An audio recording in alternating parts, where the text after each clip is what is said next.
رب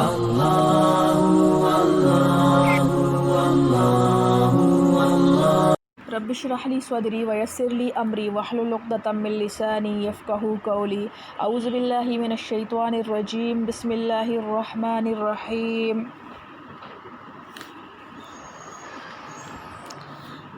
اس میں امت محمدیہ صلی اللہ علیہ وسلم کے اعتدال روحانی اور اخلاق کو واضح فرمایا ہے کہ وہ اپنی ذاتی مفادات و خواہشات کو چھوڑ کر آسمانی ہدایات کے مطابق خود بھی چلتے ہیں اور دوسروں کو بھی چلانے کی کوشش کرتے ہیں، اور کسی معاملہ میں نزاع و اختلاف ہو جائے تو اس کا فیصلہ بھی اس بلاغ آسمانی قانون کے ذریعہ کرتے ہیں جس میں کسی قوم یا شخص کے ناجائز مفاد کا کوئی خطرہ نہیں۔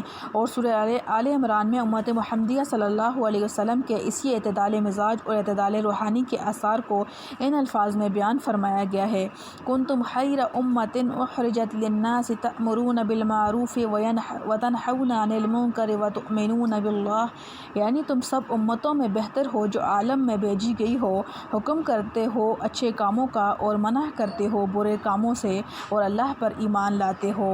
یعنی جس طرح ان کو رسول صلی اللہ علیہ وسلم سب رسولوں میں افضل نصیب ہوئے، کتاب سب کتابوں میں جامع اور اکمل نصیب ہوئی، اسی طرح ان کو قوموں کا صحت مندانہ مزاج اور اعتدال بھی اس اعلیٰ پیمانے پر نصیب ہوا کہ وہ سب امتوں میں بہتر امت قرار پائی۔ اس پر علوم و معارف کے دروازے کھول دیے گئے، ایمان و عمل و تقویٰ کی تمام شاخیں ان کی قربانیوں سے سرسبز و شاداب ہوں گی، اور کسی مخصوص ملک و اقلیم میں محصور نہ ہوگی، بلکہ اس کا دائرہ عمل سارے عالم اور انسانی زندگی کے سارے شعبوں کو محیط ہوگا۔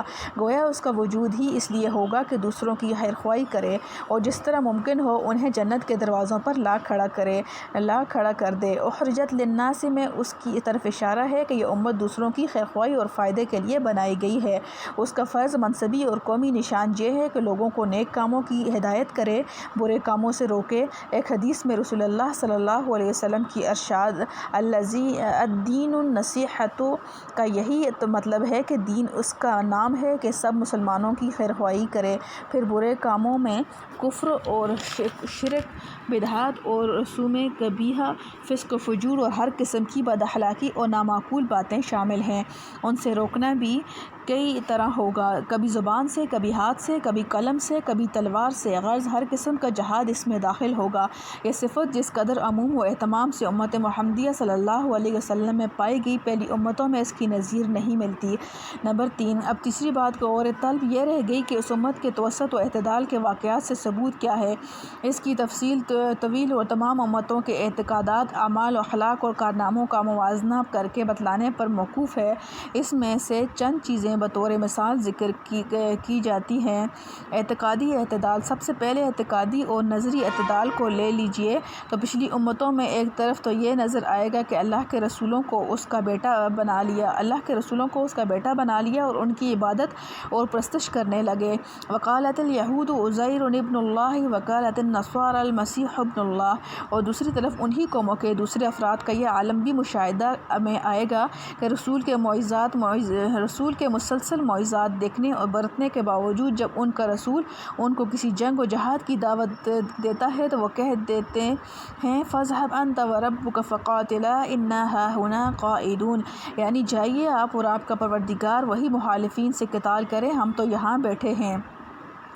کہیں یہ بھی نظر آتا ہے کہ اپنے انبیاء کو خود ان کے ماننے والے طرح طرح کے ایذائیں پہنچاتے ہیں، بخلاف امت محمدیہ صلی اللہ علیہ وسلم کے کہ وہ ہر قرن، ہر زمانے میں ایک طرف تو اپنے رسول صلی اللہ علیہ وسلم سے وہ عشق و محبت رکھتے ہیں کہ اس کے آگے اپنی جان و مال اور اولاد اور آبرو سب کو قربان کر دیتے ہیں۔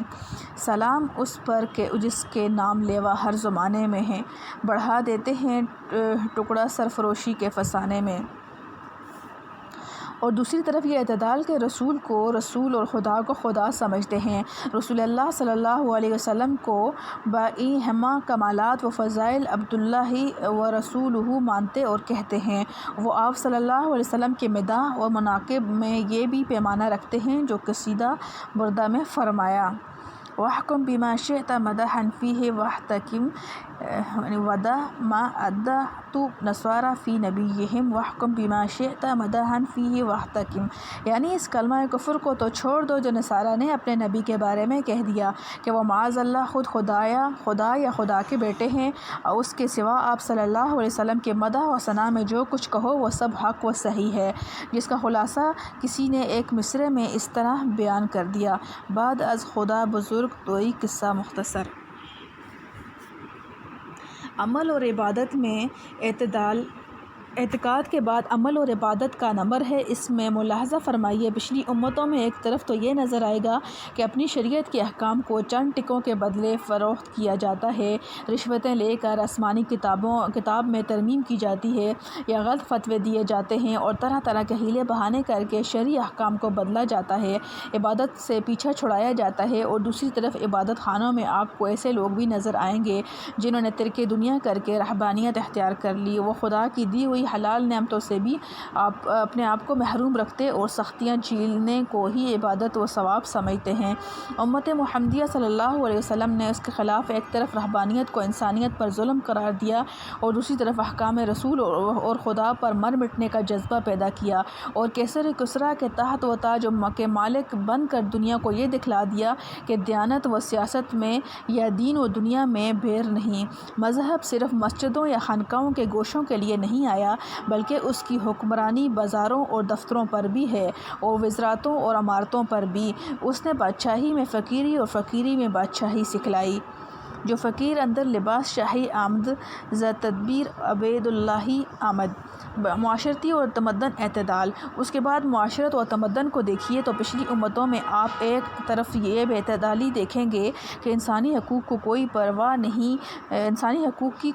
نہیں، حق نہ حق کی کوئی بحث نہیں، اپنی اغراض کے خلاف جس کو دیکھا اس کو کچل ڈالنا، قتل کر دینا، لوٹ دینا سب سے بڑا کمال ہے۔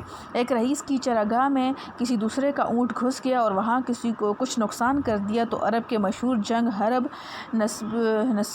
نصوص مسلسل 100 برس جاری رہی، ہزاروں انسانوں کا خون ہوا۔ عورتوں کو انسانی حقوق دینا تو کجا زندہ رہنے کی بھی اجازت نہیں دی جاتی، کہیں بچپن ہی میں ان کو زندہ درگو کر دینے کی رسم تھی، کہیں مردہ شوہروں کے ساتھ ستھی کر کے جلا ڈالنے کا رواج تھا۔ اس کے بالمقابل دوسری طرف یہ صوفیانہ رحمدلی کے کیڑے مکوڑوں کی ہتھیا کو حرام سمجھیں، جانوروں کے ذبیحہ کو حرام قرار دیں، ان کے حلال کیے ہوئے جانوروں کی گوشت پوشت سے نفع اٹھانے کو ظلم سمجھیں۔ امت محمدیہ صلی اللہ علیہ وسلم اور اس کی شریعت نے ان سب کو بے اعتدالیوں کا خاتمہ کیا۔ ایک طرف انسان کو انسان کے حقوق بتلائے اور نہ صرف صلح و دوستی کے وقت بلکہ عین میدان جنگ میں مخالفین کے حقوق کی حفاظت سکھلائی، عورتوں کو مردوں کی طرح حقوق عطا فرمائے اور دوسری طرف ہر چیز کی حد مقرر فرمائی، جس سے آگے بڑھنے اور پیچھے رہنے کو جرم قرار دیا، اور اپنے حقوق کے معاملہ میں درگزر اور عفو و چشم پوشی کا سبق سکھلایا، دوسروں کے حقوق کا پورا اہتمام کرنے کے آداب سکھلائے۔ اقتصادی اور مالی اعتدال۔ اس کے بعد دنیا کی ہر قوم و ملت میں سب سے اہم مسئلہ معاشیات و اقتصادیات کا ہے، اس میں بھی دوسری قوموں اور امتوں میں طرح طرح کی بے اعتدالیاں نظر آئیں گی۔ اس ایک طرف نظام سرمایہ داری ہے جس میں حلال و حرام کی قوت سے اور دوسرے لوگوں کی خوشحالی یا بدحالی سے آنکھیں بند کر کے زیادہ سے زیادہ دولت جمع کر لینا سب سے بڑی انسانی فضیلت سمجھی جاتی ہے، تو دوسری طرف شخصی اور انفرادی ملکیت ہی کو سرے سے جرم قرار دیا جاتا ہے، اور غور کرنے سے دونوں اقتصادی نظاموں کا حاصل مال و دولت کی پرستش اور اس کو مقصد زندگی سمجھنا اور اس کے لیے دوڑ دھوپ ہے۔ امت محمدیہ صلی اللہ علیہ وسلم اور اس کی شریعت نے اس میں بھی اعتدال کی عجیب و غریب صورت پیدا کی۔ ایک طرف تو دولت کو مقصد زندگی بنانے سے منع فرمایا اور انسانی عزت و شرافت پر یا کسی منصب و عہدہ کا مدار اس پر نہیں رکھا، اور دوسری طرف تقسیم دولت کے ایسے پاکیزہ اصول مقرر کیے جن سے کوئی انسان ضروریات زندگی سے محروم نہ رہے اور کوئی فرد ساری دولت کو نہ سمیٹ لے۔ قابل اشتراک چیزوں کو مشترک اور وقف عام رکھا۔ مخصوص چیزوں میں انفرادی ملکیت کا مکمل احترام کیا۔ حلال مال کی فضیلت اور اس کے رکھنے اور استعمال کرنے کے صحیح طریقے بتلائے۔ اس کی تفصیل اس قدر طویل ہے کہ ایک مستقل بیان کو چاہتی ہے۔ اس وقت بطور مثال چند نمونے اعتدال اور بے اعتدالی کے پیش کرنے تھے۔ اس کے لیے اتنا ہی کافی ہے جس سے آیت مذکورہ کا مضمون واضح ہو گیا۔ امت محمدیہ صلی اللہ علیہ وسلم کو یہ ایک معتدل اور بہترین امت بنایا گیا ہے۔ شہادت کے لیے عدل و سکہ ہونا شرط ہے۔ لِتَكُونُوا شُهَدَاءَ عَلَى النَّاسِ یعنی امت محمدیہ صلی اللہ علیہ وسلم کو وسط اور عدل و سکہ اس لیے بنایا گیا کہ وہ یہ شہادت دینے کے قابل ہو جائیں۔ اس سے معلوم ہوا کہ جو شخص عدل نہیں وہ قابل شہادت نہیں۔ عدل کا ترجمہ سکہ یعنی قابل اعتماد کیا جاتا ہے۔ اس کی پوری شرائط کتب فقہ میں مذکور ہیں۔ اجماع کا حجت ہونا۔ قرطبی نے فرمایا کہ یہ آیت اجماع امت کے حجت ہونے پر ایک دلیل ہے، کیونکہ جب امت کو اللہ تعالیٰ نے شہداء قرار دے کر دوسری امتوں کے بالمقابل ان کی بات کو حجت بنا دیا تو ثابت ہوا کہ اس امت کا اجماع حجت ہے اور عمل اس پر واجب ہے۔ اس طرح کہ صحابہ کا اجماع تابعین پر اور تابعین کا اجماع تبع تابعین پر حجت ہے۔ اور تفسیر مظہری میں ہے کہ اس آیت میں سے ثابت ہوا کہ اس امت کی جو افعال و اعمال متفق علیہ ہیں وہ سب محمود و مقبول ہیں، کیونکہ اگر سب کا اتفاق کسی خطا پر تسلیم کیا جائے تو پھر یہ کہنے کے کوئی معنی نہیں رہتے کہ یہ امت وسط اور عدل ہے۔ اور امام جصاص رحمۃ اللہ علیہ نے فرمایا کہ اس آیت میں اس کی دلیل ہے کہ ہر زمانے کے مسلمانوں کا اجماع معتبر ہے۔ اجماع کا حجت ہونا صرف قرن اول یا کسی خاص زمانے کے ساتھ مخصوص نہیں، کیونکہ آیت میں پوری امت کو خطاب ہے اور امت رسول صلی اللہ علیہ وسلم کی صرف وہ نہ تھے جو اس زمانے میں موجود تھے، بلکہ قیامت تک آنے والی نسلیں جو مسلمان ہیں وہ سب آپ کی امت ہیں، اور ہر زمانے کے مسلمان شہداء اللہ ہوں گے۔ ہر زمانے کے مسلمان شہداء اللہ ہوں گے جن کا قول حجت ہے، وہ سب کی خطا اور غلط پر متفق نہیں ہو سکتے۔ الحمدللہ حمداً کثیراً طیباً مبارکاً فیہ کما یحب ربنا ویرضی۔ اللہم انا اہدنا الصراط المستقیم۔ اللہم احسن عاقبتنا فی الامور کلہا واجرنا من خزی الدنیا وعذاب الآخرہ۔ یا حی یا قیوم برحمتک استغیث۔